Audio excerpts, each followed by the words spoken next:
Hey, what's up everybody, Shido here for part 6, the final episode of my first impressions of the fall 2014 anime season. In part 5, I covered a new sci-fi series called Parasite the Maxim, a show about making anime called Shirobako, another new action show, Shingeki no Bahamut Genesis, and a terrible, forgettable romance series called Girlfriend Beta, and also an interesting show about students with superpowers, known as Ino Battle wa Nichijou-kei no Nakade. And now on to part 6. Trinity 7, a new fantasy romance comedy follows Kaguya Arata, a boy who lived a normal life with his childhood friend in a small town. One day, everything changed on the day of the Black Sun, when a magician appeared before him. The Black Sun caused the destruction of his town. Because of this, his normal life was artificially reconstructed by a magic book that was left behind by his childhood friend. The magician led him to a new life at Royal Biblia Academy, where he meets the members of a group called Eternity 7. It's a nicely animated show that you could tell is going to be a harem of sorts, but it's pretty entertaining, at least for the first episode. It's enough to keep me watching at the very least. I hope it can manage to at least use the magic elements to tell an interesting story and not just focus on the harem, but we'll have to see.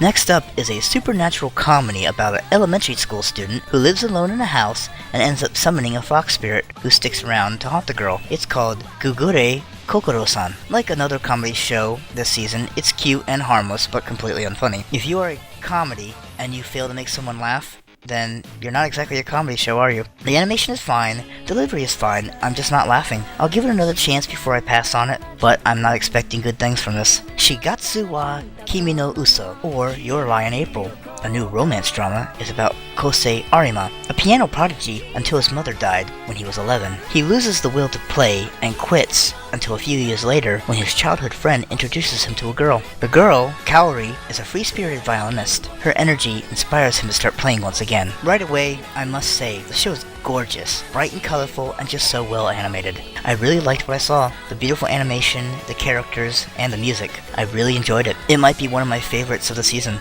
that's for sure. I look forward to the next episode.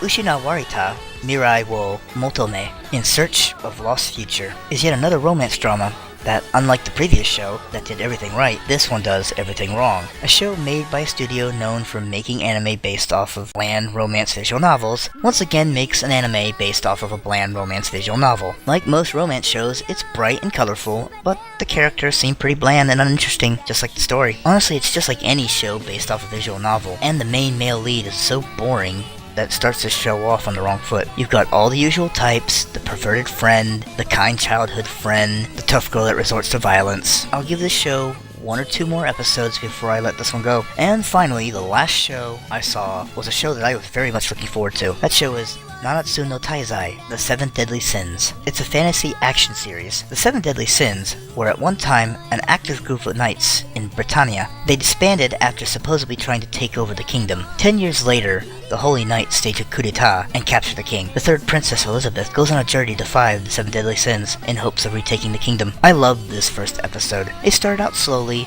but managed to give us the information we needed to know what was going on in the world, and the climax of the episode paid off with a fun action scene laced with epic music. The animation is different, with the character designs resembling something Dragon Ball creator Akira Toriyama might have done. It looks like this will be quite the fun show. Well everyone, that's it for my first impressions of the fall anime season. It's an interesting season, with only a handful of absolute stinkers, and many shows that have potential to either be very good or very bad. Let's hope most of the shows end up on the very good side of things. I'll certainly be keeping an eye on things, and we'll definitely have a top 5 list at the end of the season. Hope everyone enjoyed these videos, and thanks so much for watching. Till next time!